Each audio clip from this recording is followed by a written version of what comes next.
Good morning, everybody. I'm very delighted to see you all here, and I'm sorry to take you away from this wonderful sunlight outside and also from the Grand National. But you just can't arrange things 6 months in advance knowing what's going to happen. So I'm doing this day. I've invited Dr. Jude Caravan. Jude, would you stand up and show yourself? Because I was absolutely bowled over by this book that she wrote called Cosmos, which explained science in a way that nobody's ever been able to explain it before. And so I invited her to do the second half of this day. I'm going to do the morning, she's going to do the afternoon, and then we're going to take maybe 20 minutes at the end between two of us for any questions. So that's the way it's going to be generally run. We're going to have a coffee break in the morning, about 11:15ish, if I can get going soon enough, and then another one in the afternoon. And I think that's all. The ladies and gents are in the basement. You have to go down the stairs, which are by the restaurant. And for lunch, there are plenty of places round about, or you can have lunch in the restaurant or from the salad bar. So I think that covers all the details. I'd like to invite Jane just to say 2 words about the Woolger Institute. Good morning, everyone. I'd like to give you a very brief but very warm welcome on behalf of the Woolger Institute, and we're delighted today, I was going to say, to be the umbrella organisation, but maybe it should be the sunshade organisation for Anne and also for Jude. This is the 3rd conference which Anne has given under our umbrella, and we're really thrilled to have her back, and I know it will be a day full of insight and learning for us all. If you're interested in the Institute programme, please come and see me, and I will be distributing a leaflet about our future programme a little later in the day. So just enjoy the day. Thank you. And I would just like to add my thanks to Jane, because without her help doing all the bookings and also helping with the flyer, which took us an awful lot of time to get right, I could never manage these days. So thank you so much, Jane. Right, so we're off. And as you see, who are we and why are we here? And someone who was helping me bring the boxes of books to this thing said, did you know there's a pop song saying, who are we and why are we here? I don't know the answer, so get me a beer. So I thought that was a good joke to start the day with. I had no idea there was such a pop song. So I don't know if I'll answer that question or if we'll all answer it together, but that is a question that's preoccupied me since I was in India some 50 years ago in an ashram, which was the place where a teacher called Sri Ramana taught. And he died the year before I got there, so I never met him. But I was given a little booklet, and on the cover it said, who am I? And he said, ask yourself that question and don't give up until you've answered it. So that's what I've done for 50 years or even more. I've asked myself that question, and it's really brought me to this day when I hope to give out what I've learnt in these 50 years to you as a kind of sharing, because I think we all like to communicate. And he's been my inner teacher, if you like, all that time. And this beautiful drawing by my husband, who's here with us today, really, I chose it because it's been hanging in his brother's bathroom for about 25 years. And we suddenly saw it when we were putting all his work together. And I said, my God, this is so beautiful. I must use it in this seminar that I'm giving. And I think it expresses something that's trying to gain our attention, something like an annunciation heralding a birth that's taking place in the depths of our soul. And on the right-hand side, there is light flowing from a source that's beyond this world, symbolized by the mysterious figure standing behind the mountains. And on the left, there's a winged heart, suggesting that the focus of this birth is the heart. And I know that Jude is with me here, that the focus of this day is the heart. And I don't think the heart's had nearly as much attention as the mind, yet it's really the core of our being. It's much, much more than we have any idea of. It's our connecting field to the field of the planet as well. And I think we have to trust the longing of our heart to guide us to an understanding of the deeper meaning of our lives. And learning to see with the eye of the heart is crucial to answering the questions that are the focus of today. Who are we and why are we here? So I would like to invite all of you to focus your attention on your heart for a few moments, maybe even putting your hand on it, and to breathe in and out through the heart, imagining as you breathe that you're creating a bridge that brings together two dimensions of reality, this familiar dimension and another invisible one.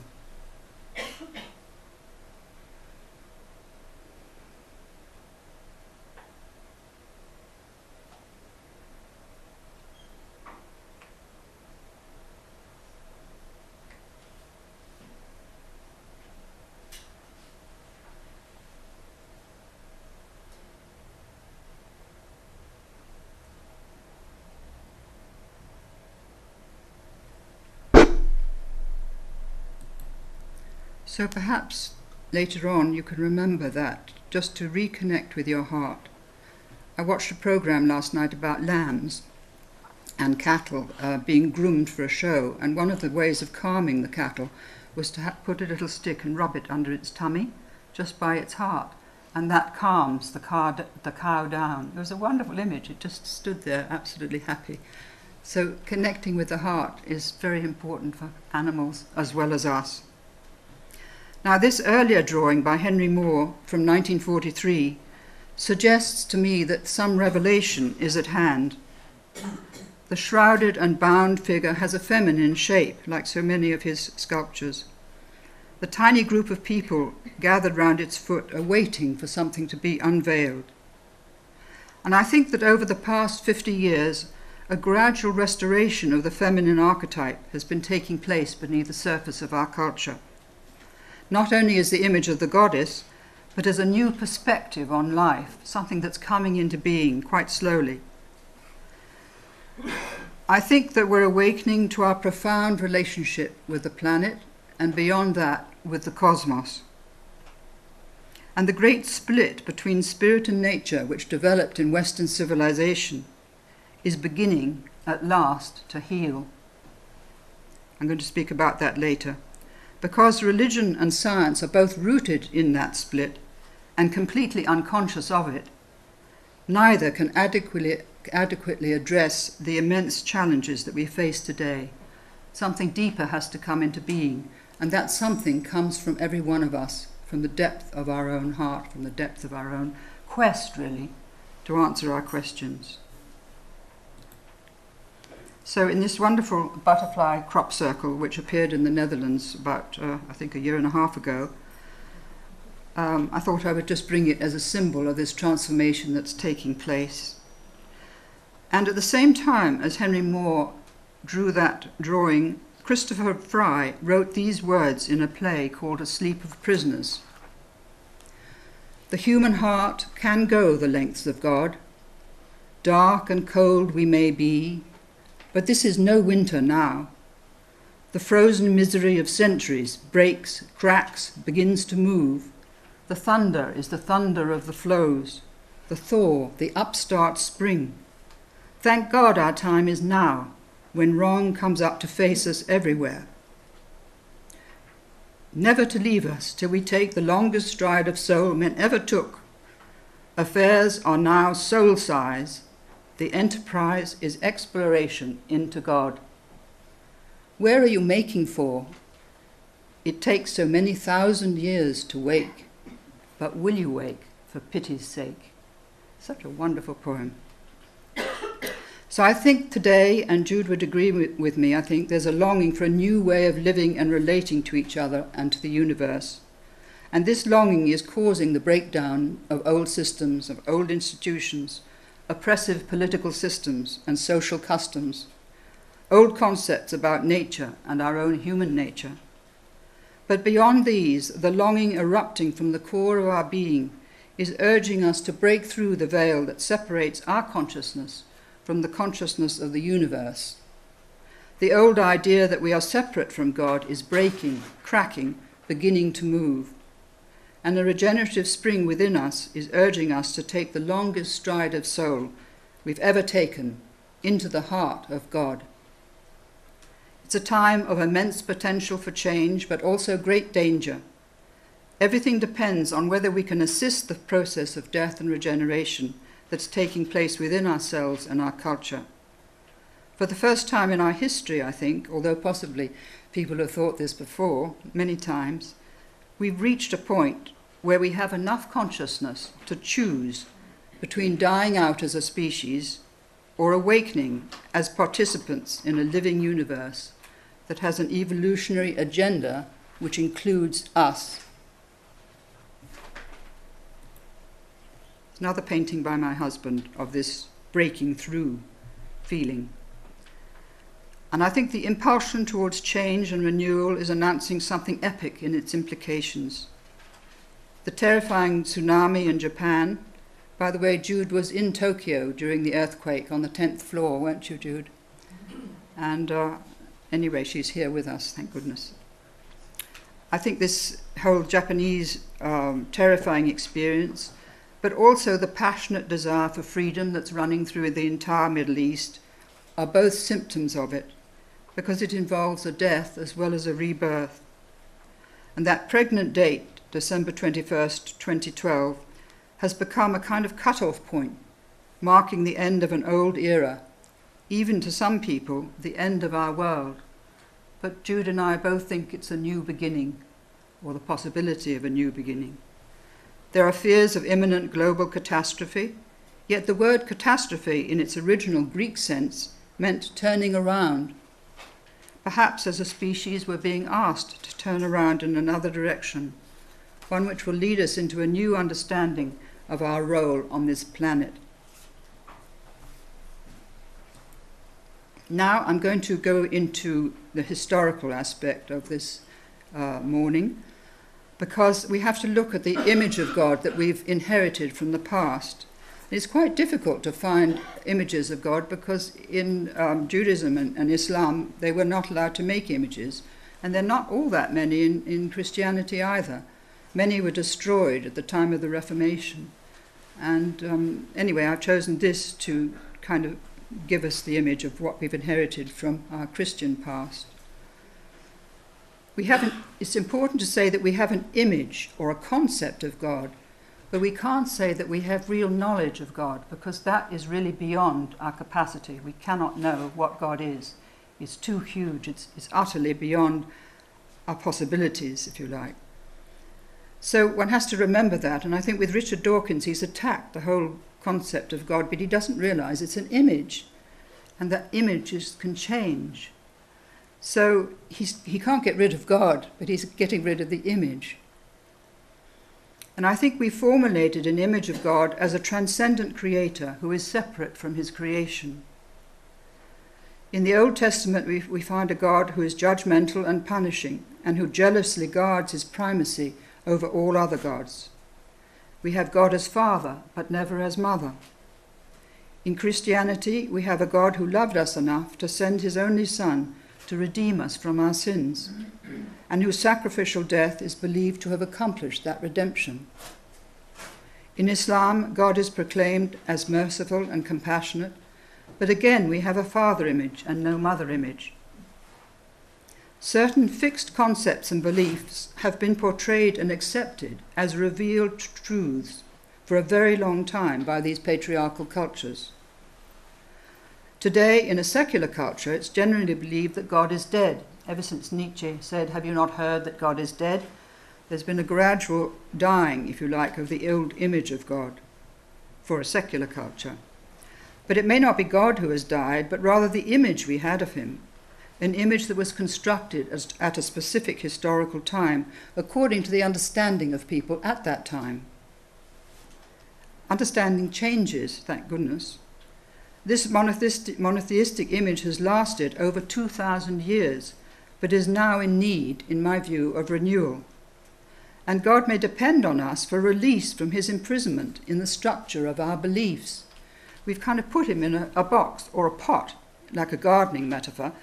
He may have become pot-bound, restricted, if any of you are gardeners, you'll know what I mean, restricted by the image we've projected onto him, because this is about our projections onto something which is beyond our capacity to understand. So letting go of an image of God when it's outworn or outgrown allows a new understanding to emerge. Death and regeneration is a fundamental law of life, and it applies to religions as well as to the life of the moon or the earth. Now I have this lovely quote from Teilhard de Chardin. He said, "The human world of today has not grown cold, but is ardently searching for a God proportionate to the new dimensions of a universe whose appearance has completely revolutionized the scale of our faculty of worship." And that exactly sums up in 5 lines what I've tried to say in a whole paragraph. And he didn't think that God had died. He said that we really needed to formulate a new image of God. That's from a book called The Future of Man. By the way, for those of you who might be inclined to take notes, I'm very happy to give all these material to you by email. So there's absolutely no need to take notes, because it's quite dense. My talks always are, I'm afraid. So, what happened and what destroyed the old Christian certainty? What has led us to secular culture? The combined influence of Darwin and Nietzsche and Freud and Marx in the late 19th century undermined long-established Christian beliefs and laid the foundation for a new secular belief. But before that, the discoveries of Copernicus and Newton and the powerful influence of Descartes' philosophy had already undermined the old secure order. From the time of Galileo in the 16th century, science had begun to diverge from religion, and reason had begun to replace faith, in the opinion of the people who are promoting reason. They were saying that there is no soon we were told that this material reality is the only one that exists. There is no transcendent reality. Science can give us all the answers we need. There is no need to pray to God. There can be no expectation of union with God or Christ after death, because there is no God, no soul, and no kingdom of heaven.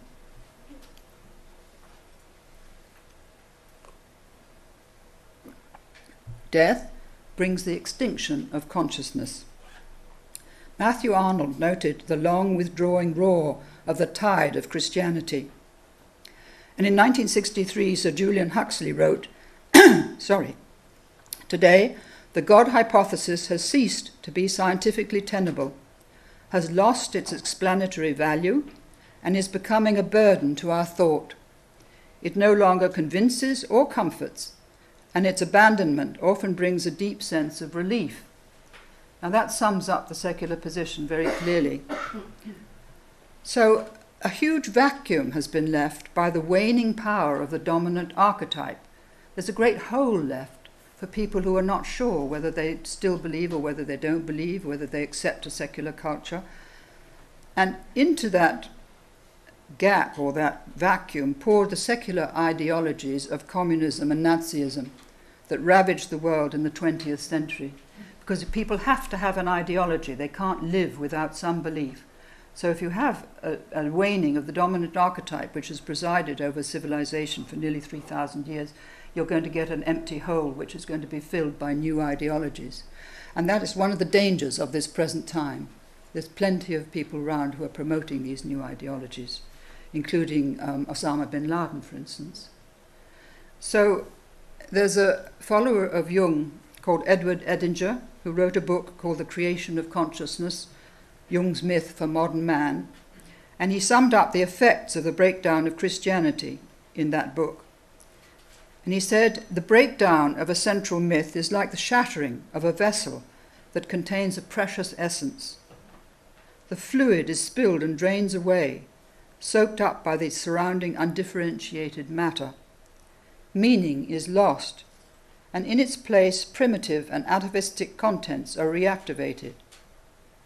I think you can see this in the breakdown of law and order generally in our society and other societies as well. Differentiated values disappear and are replaced by the elemental motivations of power and pleasure, or else the individual is exposed to emptiness, depression, and despair. Now, depression is the main mental illness of our time, and there were 39 million prescriptions in this country for antidepressants in 2009. So you can see the scale, and in fact they've just announced that it's decreased fourfold since 2006, I think. So you can see how people are really not only frightened by the prospect of having no home, no job, no future for their children, but also because there's no meaning to their lives in a secular culture. So this is an image from alchemy which portrays the death of the old king, who has to be put to death from time to time. The death of the dominant image of spirit, as well as the death of belief systems that have given us our present concept of reality. Now, one of those beliefs is the Christian image of ourselves as a fallen, flawed species in need of redemption.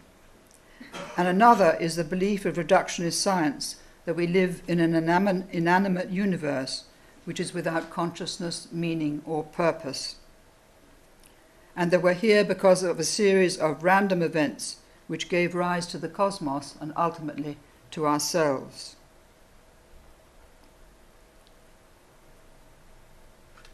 They also say that consciousness arises from the physical brain, and that these random events have given rise to life on this planet and ourselves, and even to our consciousness in the end. So is it any wonder that people are depressed when their brief lives have really no meaning beyond shopping and keeping themselves alive? We need to remember that these are beliefs and not ultimate truths. To accept them because we are told they are true means that we live in a kind of prison, or something like Plato's cave, where we only see the shadows on the walls and never the reality beyond them. I felt that I was in a prison when I was at Oxford many, many years ago. I felt, God, what's going on here? Nobody talks about anything interesting. We're all learning these things, but nobody addresses the really deep meaning in life. And you didn't dare mention the word meaning, or you were ostracized. It was a very unpleasant time. But I think things have actually improved a lot since then. Now I'm going to tell you a dream that I had, which was very important to me, and some of you may have heard it before in other talks of mine. I dreamt that I was walking in a wilderness of rock and shale, something like this picture, high up in a landscape above the tree line of the Alps. Suddenly I heard a faint voice crying, "Help me, help me." I looked around and there was nobody around, and I looked down at the ground and the voice was coming from there. And the cry was repeated, and it seemed to come right at my feet. And I saw a tiny leather purse, and I picked it up. And inside was a small stone, and it was from this that the voice was coming. And I said to myself, can a stone have consciousness? And I said to myself, why not? Why shouldn't it have consciousness? And I said to it, how can I help you? And it didn't give me an answer then, but the urgency of its plea haunted me. I had to find out what needed help and how I could help.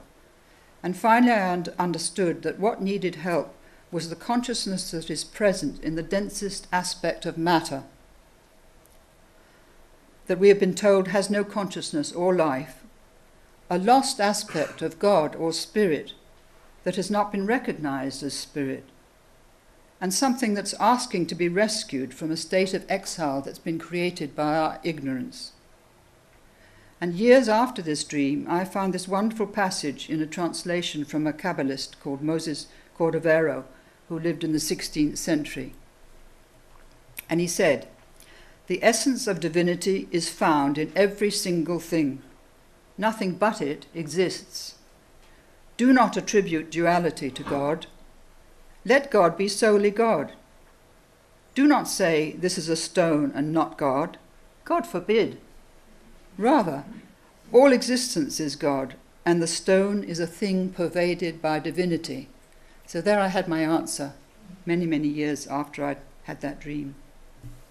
And that reminded me of the quote from the Gospel of Thomas, which also shows that matter and spirit cannot be separated. And Jesus here is speaking from a state of union with the divine ground when he says, "I am the light which is over everything. I am the all. Cleave a piece of wood, and I am there.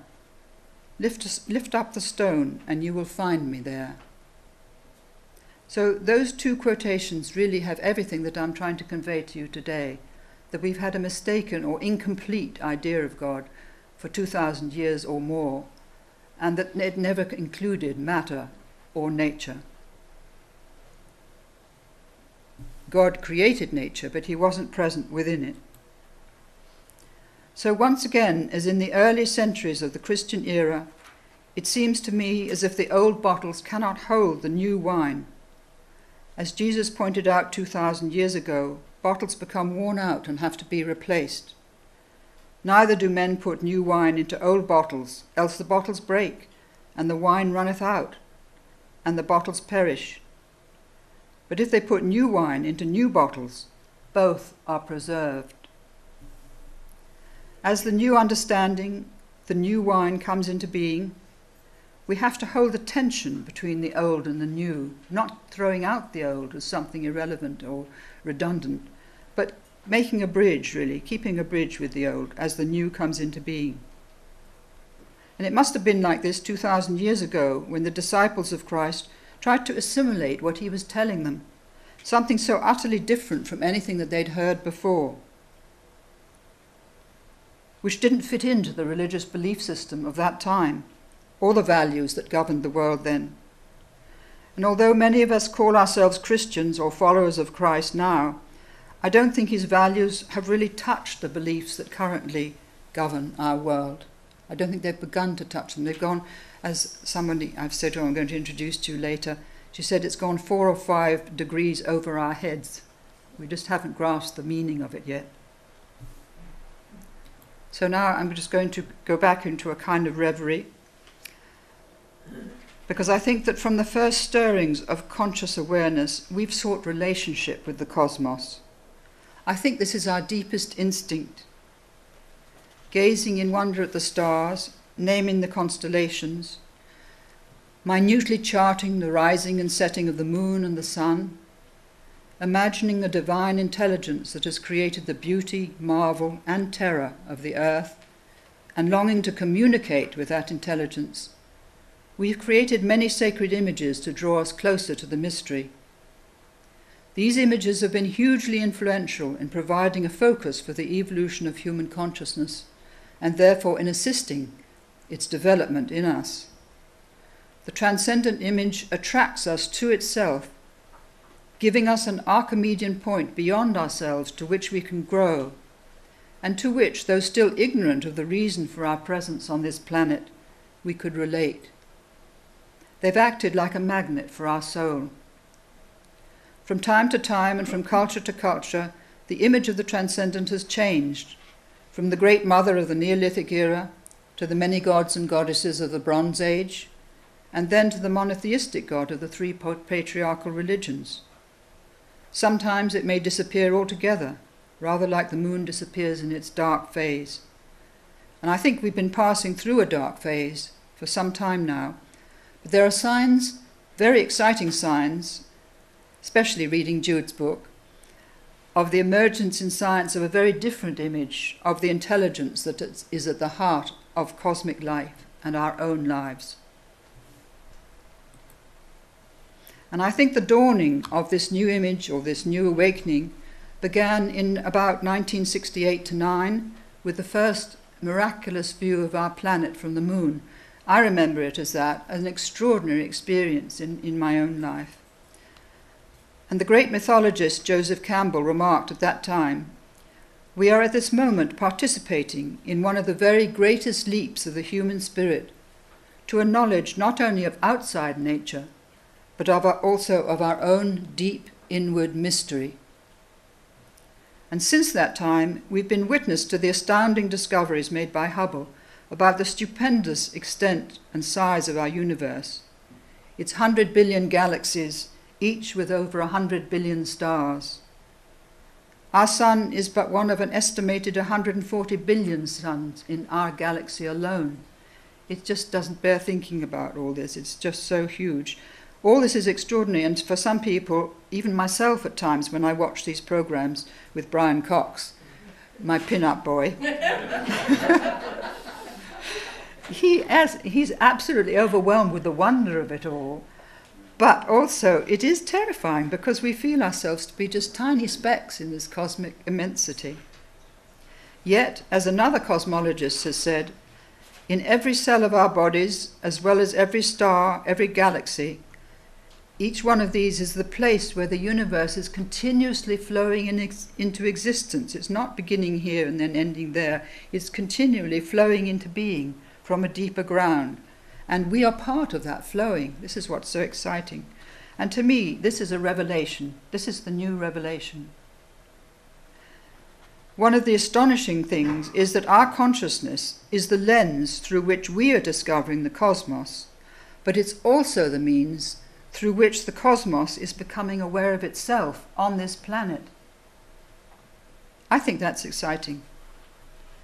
With the development of our consciousness, we have become, as Jung observed, a second creator of the world, because without us there would be no witness to the life of the planet and the life of the cosmos, no record of how it or we came into being. So now I want to do a little bit more historical survey here. I'd like to look at how this is my own interpretation, but it's also the interpretation of an English philosopher called Owen Barfield, who saw the evolution of consciousness in 3 stages. And the first stage is what I call lunar, and it's this phase of original participation, when really the Great Mother was the container of ourselves. And the Great Mother was the cosmos as well as the Earth. She wasn't just the Earth, she was the whole cosmos and all the starry sky at night. So this is looking back some 30,000 years. By the way, some of you may know that there's going to be a wonderful film on the Chauvet Cave by Maurice Herzog coming out at the end of April. You've seen it?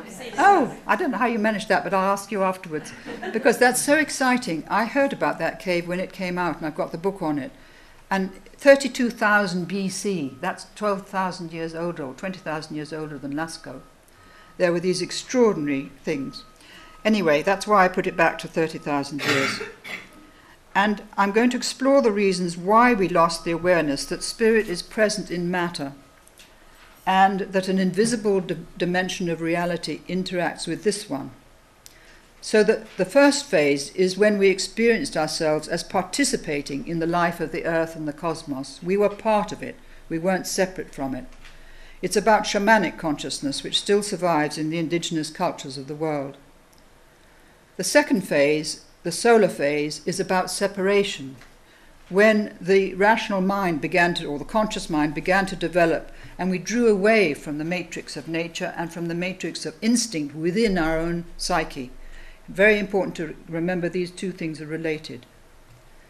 Now, the third phase that we're entering now is what Owen Barfield called final participation. And I think it will see the reunion of mind and soul and the recovery of our conscious relationship, our participatory relationship with an ensouled and conscious universe. And the alchemist called this third phase stellar consciousness, when the lunar and the solar consciousness comes together to create something new, a new kind of consciousness. So I'm just briefly going to go through these in more detail.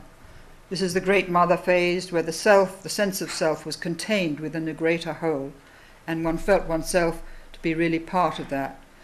And this is a quote actually from Mircea Eliade, who was one of the great historians of religion, and he said, "To the Neolithic mind, the life of the cosmos and the life of humanity are one life." So that's the point I want to get across in this. And this comes up in shamanic people today. This is what they feel still. And the most important thing about this phase is that the two dimensions of reality, one visible and the other invisible, were experienced as related to each other and as continually interacting with each other.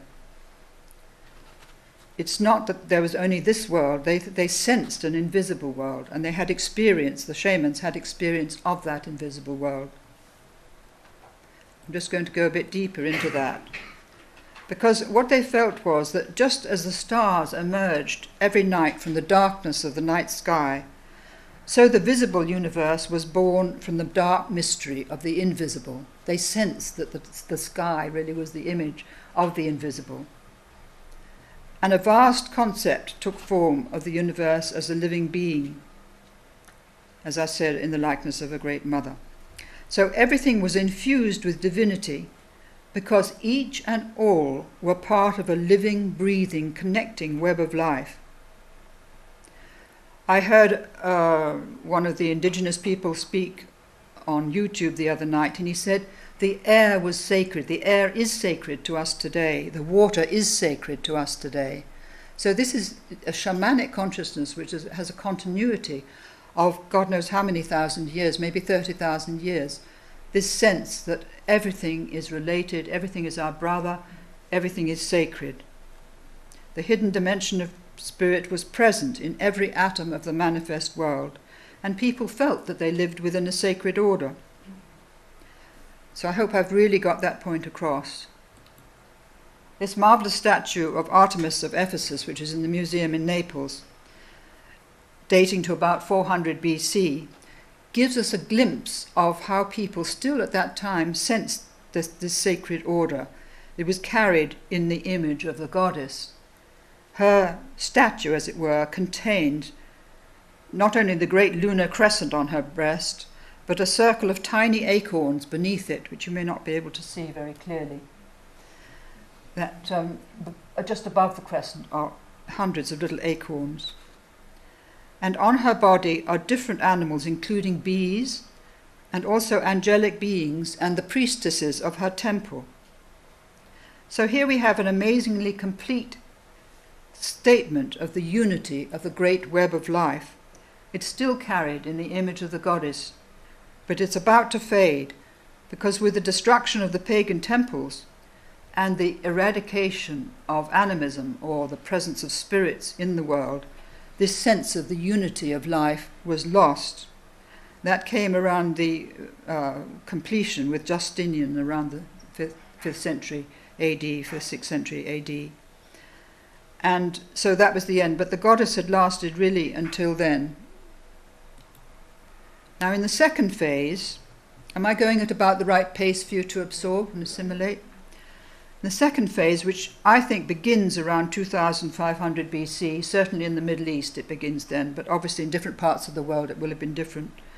But we see a new phase developing in the evolution of human consciousness. And the focus now is the sun rather than the moon.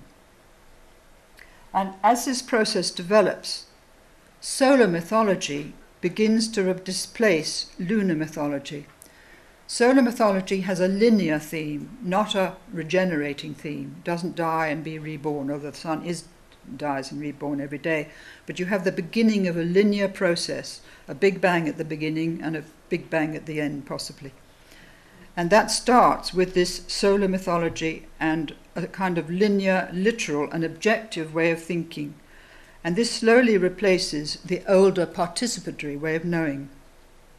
Awareness of the powers and spirits of the invisible world begins to fade. And these goddesses and goddesses, the gods that people believed in then, were really the archetypal powers that they sensed existed in this invisible world. They weren't just a silly old lot of gods and goddesses, they were really immortal powers. As a friend of mine who's trying to paint them now fully understands, you really feel the power of these gods and goddesses, even now. And the image of deity changes slowly from Great Mother to Great Father. Quite rapidly in the Old Testament you can see this happening. And the human psyche draws away from nature. And as that happens, so we move from the Great Mother to the Great Father, because as we look up to the heavens, no longer to the earth as mother, we're beginning to look up for the Father in the heavens. And this drew our consciousness up into the mind or the intellect. It's very important, the influence of the archetypal image on the development of the psyche. We probably needed the image of the Great Father to develop our mind and to develop our consciousness that we have now. But the greater the withdrawal from nature, the more transcendent and disengaged from nature became the image of deity. And divine immanence, that's the sense of divinity present in matter, was lost. And the mind became more and more focused and fascinated by intellectual ideas. You find this with the Greek philosophers, particularly with Plato, who had an absolutely colossal influence on Christian theology. So we come to more detail, really, Judaism and Christianity as an example of this phase of separation, when we have the idea that God is transcendent to creation and that earth, in the myth of the fall, becomes a place of punishment for primordial sin. It's no longer the Garden of Eden. It's a place where we are sent, really. We are expelled from the garden and sent to earth because of Eve's big so-called mistake. But the result was that we began to feel that we were no longer part of the divine order. Although we said God created the world, God wasn't present in the world and in us. And this is a huge difference of consciousness, and I can't stress it more highly, really. So we come to the myth of the fall and the expulsion from the garden, which has had a colossal influence on the Judeo-Christian psyche. And it really describes the phase of separation, our banishment from the garden of unconscious instinctive participation, and the birth of consciousness. But, as you know, it was interpreted literally as a primordial sin of disobedience committed by Adam and Eve. And it became the foundation stone of Christian doctrine, giving rise to the belief that our state of sin was so great that we could only be redeemed by the sacrificial death of the Son of God. So together with St. Augustine's doctrine of original sin, formulated in the late 4th century, quite late, it really cast a dark pall, in my view, over Western civilization and led us to look upon the earth as a fearsome place of suffering, punishment, toil, and death. And because of the role of Eve in this myth, it led to the oppression of women. So life was cut in half, spirit was cut in half, and we lost the idea of the earth as a sacred order of reality. And the feminine, because it was associated with the despised goddess, particularly Ishtar in the Old Testament, was eliminated from the image of spirit. However, the idea that nature was alive survived in the idea of the green man, the image of the green man, which is carved all over Europe in our cathedrals, in the ceiling bosses, and very often in the choir stalls. So I just thought I'd put that in as a cheerful note. Now we come to the second mythic theme of this era, which is tremendously important because we're still absolutely wrapped up in it now. And it's the theme of the great battle between light and darkness, good and evil, symbolized by the battle of a hero with a great dragon or monster or serpent. Now the powerful influence of this myth, which was told all over the Mediterranean era in all the cultures, from Babylonia onwards, right through Greece, Rome, and right up into our own Christian culture, you find this picture everywhere of the battle between the hero and the dragon. But it's really about the inner battle in our psyche between the developing consciousness of the mind and the deep instinctual self, which was identified with the dragon, which became fearsome and frightening and had to be avoided at all costs. We didn't dare risk slipping back into unconsciousness. Do you see why the instinct became so terrifying to us? Because it represented slipping back into animal nature, if you like. So this is so important, this myth. But it led to a growth of a warrior culture where Christianity and Islam both became religions of conquest and slaughter, ruled by a fearful image of God, who had to be taken to all these conquered territories. The ideology of conquest eventually found its way into science and the idea of man conquering and subduing nature. So throughout the 4,500 years of the solar era, this immensely powerful mythology has driven the impulse to reach upwards towards spirit, repudiating the earth and the body, and shuddering away from the idea of being swallowed up by the maw of nature again. I think this is why man felt he had to conquer nature. He had to be in control of nature.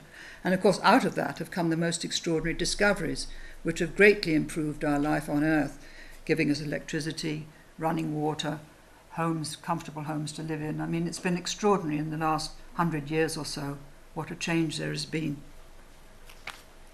And all that's really come about since the 17th century. Now, I just want to say that the priceless evolutionary achievement of the solar era and its masculine culture was the forging of a strong ego out of the matrix of instinct. I think this is something willed and planned, if you like, by cosmic consciousness.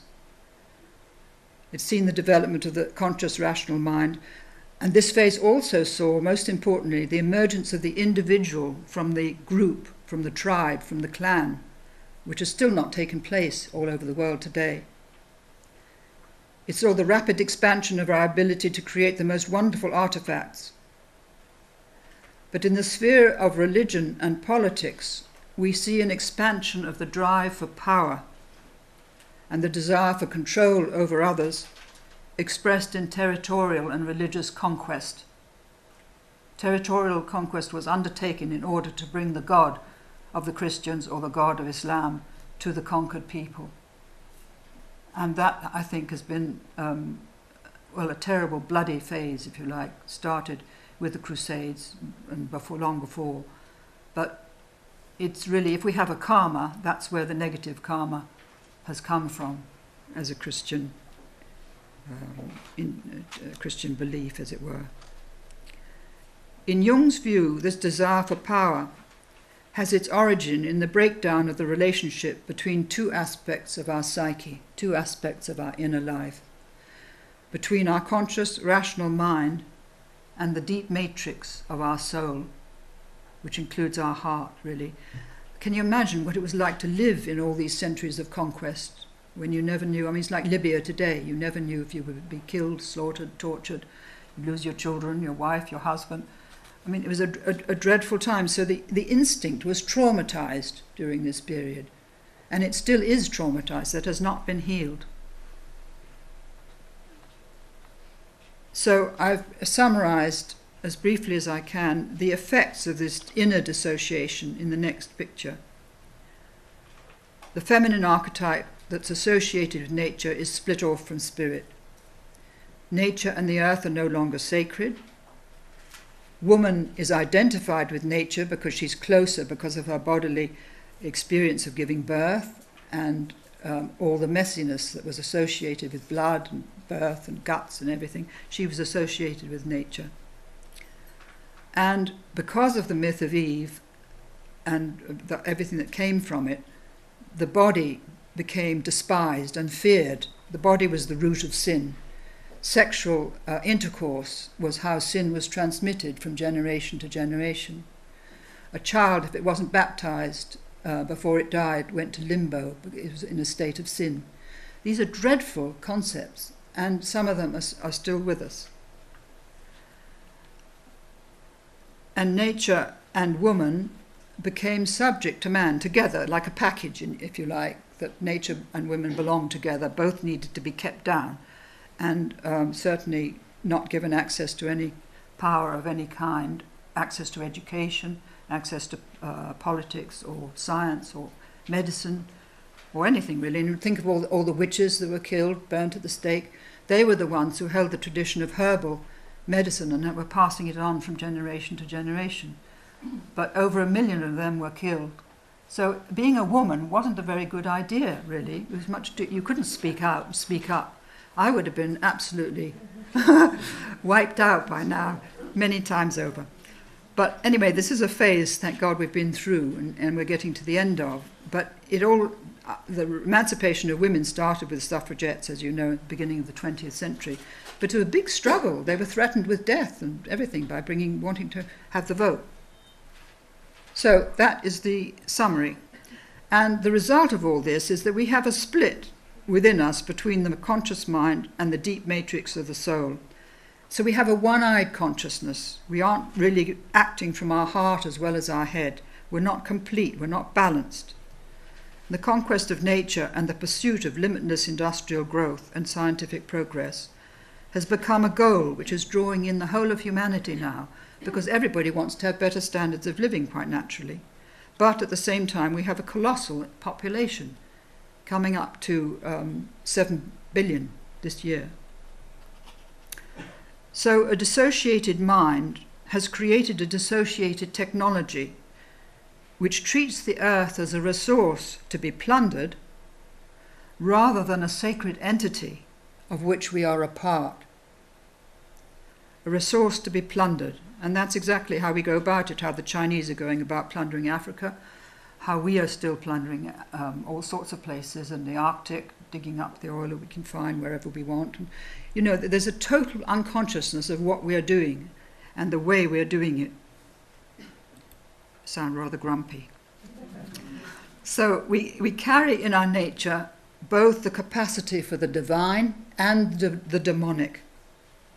The theme of the battle between good and evil has led us ultimately to the demonic weapons, this is a hydrogen bomb, that we've created to use against our enemies, whom we identify with evil, oblivious of the evil of our using the elements of life to annihilate God's creation, which includes ourselves. If we hadn't been imprinted with the idea that creator and creation are separate orders of reality, would we have used these elements to create these weapons of destruction? I put that question to you. We've reached the point now where we can destroy our planet, not only with these weapons, but also with nuclear radiation. And it will depend on the choices we make now, whether we and God's creation will continue. We've got so much power now that this is what we can do with it. Now, this is an interesting quote from Jung in The Secret of the Golden Flower, because he says that as consciousness gains more and more autonomy and independence from the deeper matrix of instinct, the whole superstructure of consciousness becomes disengaged from the age-old instinctive base or ground out of which it has developed. Consciousness, thus torn from its roots, possesses a Promethean freedom, but it also partakes of the nature of a godless hubris. And I think that sums it up very neatly. Now I'm moving towards the end here. I want to bring in what's been missing throughout the Christian era is the image of a marriage between the masculine and feminine archetypes. And this very beautiful painting from the 15th century shows the Trinity crowning the Virgin, really welcoming her into heaven. And that's a very important forerunner of what was to come later. But this absence of the marriage between the two archetypes has given rise to a deep imbalance in our culture, affecting our relationship with nature and also man's view of woman. In 1950 and 54, there were two papal bulls which officially declared the Virgin Mary to be assumed body and soul into heaven. The second bull named her as Queen of Heaven, so bringing into being the idea that was expressed 5 centuries before in this painting. Now, Jung knew that the two papal bulls reflected the fact that something of great significance was happening in the deep collective psyche of humanity. The feminine archetype, personified by the Virgin Mary, and associated with nature, matter, and soul, those three things, nature, matter, and soul, was being raised to the level of equality or parity with the masculine archetype of spirit, thereby heralding a marriage between the two great archetypal principles that would soon find expression in the collective life of humanity. Now, all of you know the Da Vinci Code, I'm sure, and the book that was written before by Michael Bajan and his friends, were about Mary Magdalene and Jesus and the relationship. So there you had the new idea trying to come through in a very secular way, if you like, a very physical way, of the need for this relationship between the two archetypal principles. And here again, from the 15th century, is this my favorite painting, at the dawn of the Renaissance, by Agnello Gaddi, if anybody's interested. So this really heralded this new phase. It had a brief flowering in the Renaissance with all these paintings, but it died in the Protestant Reformation. It got absolutely killed off, this idea of union between the two, with the Protestant Reformation. And here we have a new image of the sacred marriage, the ancient Bronze Age ritual, which celebrated the indissoluble union of heaven and earth, because that's what that Bronze Age marriage did, way back in Egypt and Samaria. It was the union between heaven and earth. But at the same time, it reflected an inner union within us. We were at peace, as it were, within ourselves, with a sense that there was a balance there between the male and the female. So we've seen how the dualistic consciousness of the solar age divided spirit from nature, and mind from soul, and science from religion. And this image of the sacred marriage invites us to reunite these and recover our deep soul connection to the earth and the cosmos, and to enter the third stage of our evolutionary journey, which the alchemists called the stellar phase. So I think that spirit, which has so long been projected onto a God remote from ourselves and from creation, to think that spirit is the quintessential consciousness which is awaiting discovery, both in nature and ourselves, is one of the greatest revelations it is possible for us to experience and discover.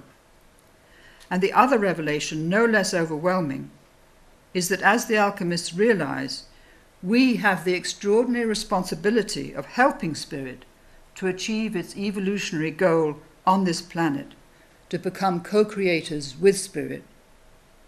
It may be that cosmic consciousness has waited eons for us to reach the point where more than a handful of people could awaken to this realization.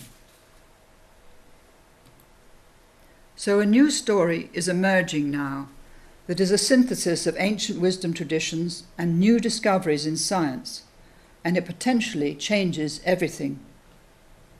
The recent discoveries of leading-edge science, which I hope Jude will speak to us about, are giving us an incredible revelation of the life of the cosmos, and they've opened the door to an extraordinary new and empowering understanding of ourselves, the meaning of our lives, and also of the evolutionary process that's brought us to this time of awakening and transformation. But science does not yet recognize that the universe is conscious, and that our consciousness derives from that cosmic consciousness. So to end, I want to offer you the words of a man. Is that something giving out? Oh, it's a mobile, okay. I guess it says it's the end. I just want to offer these words, a man wrote these 140 years ago, and although it's so long ago, it's absolutely of our time. So I just want to read you that to finish. And the man called Richard Buck, who published a book called Cosmic Consciousness in 1901, a little over 100 years ago, way in advance of us at that time. He says he spent the evening in a great city in England with two friends, reading and discussing Wordsworth and Shelley and Keats and Browning, and also Walt Whitman. And they parted at midnight, and he'd had a long drive back to his lodging in his hansom cab. And he says, I was in a state of quiet, almost passive enjoyment, not actually thinking, but letting ideas and images and emotions flow of themselves through my mind. And all at once, without warning of any kind, I found myself wrapped in a flame-coloured cloud. And for an instant I thought of fire, an immense conflagration somewhere close by in that great city. And the next I knew that the fire was within myself. Directly afterwards there came upon me a sense of exultation, of immense joyousness, accompanied or immediately followed by an intellectual illumination impossible to describe. Among other things, I did not really come to believe, but I saw that the universe is not composed of dead matter, but is, on the contrary, a living presence. I became conscious in myself of eternal life. It was not a conviction that I would have eternal life, but a consciousness that I possessed eternal life then. I saw that all men are immortal, and that the cosmic order is such that without any peradventure all things work out for the good of each and all, that the foundation principle of the world, of all worlds, is what we call love, and that the happiness of each and all is in the long run absolutely certain. The vision lasted a few seconds and was gone, but the memory of it and the sense of the reality it brought with it has remained with me during the quarter of a century which has since elapsed.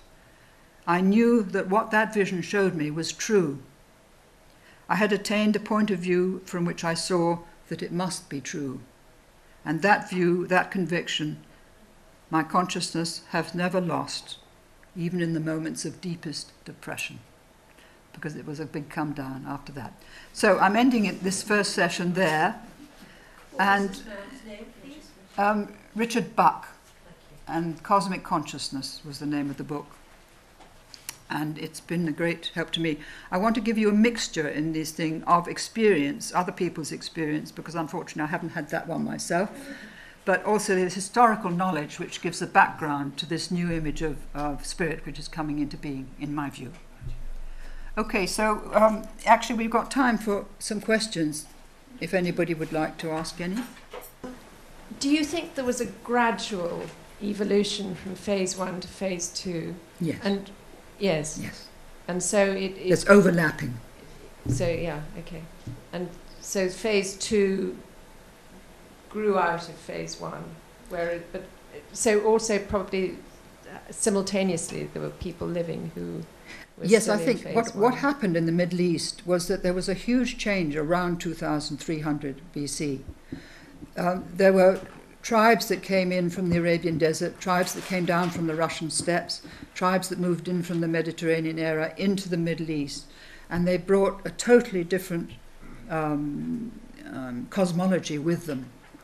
And the people they overran or gradually infiltrated with or conquered, you can use any word you want, had worshipped the goddess.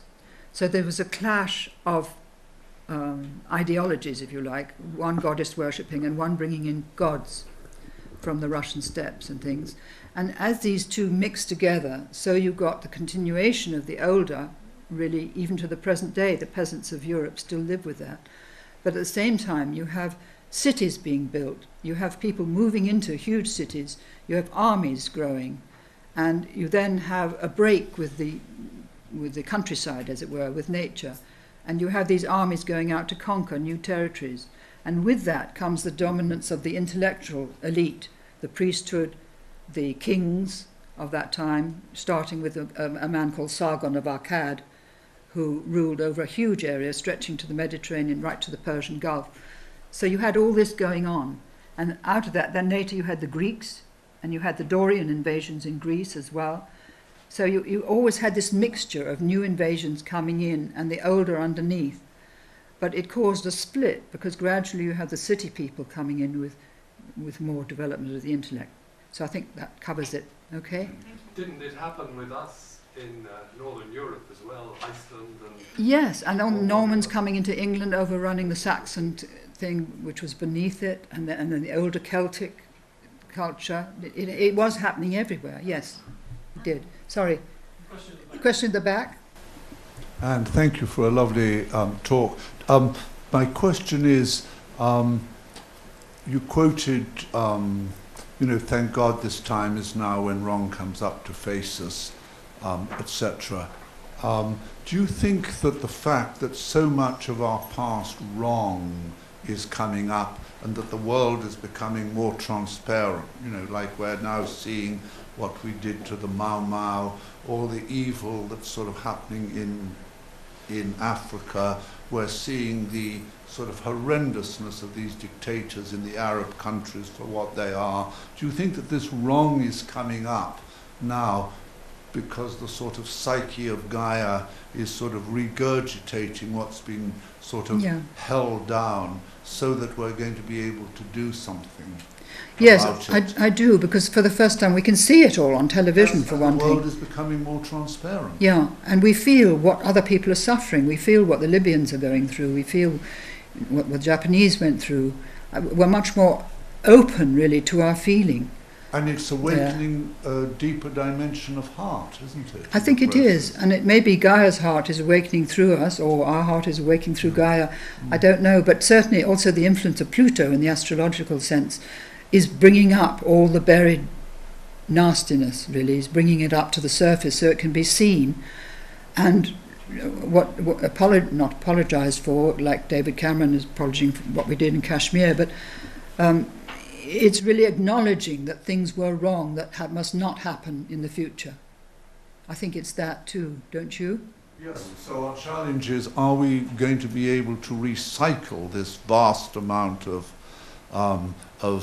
shadow material that is sort of emerging? You know, just as in, you know, I can see the same thing happening in my own personal life as what's happening on the planet. My own evil is really coming. You know, at a global level, are we going to be able, you know, do we have the capacity as yet in our institutions to be able to I mean, I'm just not in our posing institutions. I'm just posing this as a question. Yeah, I think it has to come from individuals. I think in our institutions per se, they haven't acknowledged there's a problem.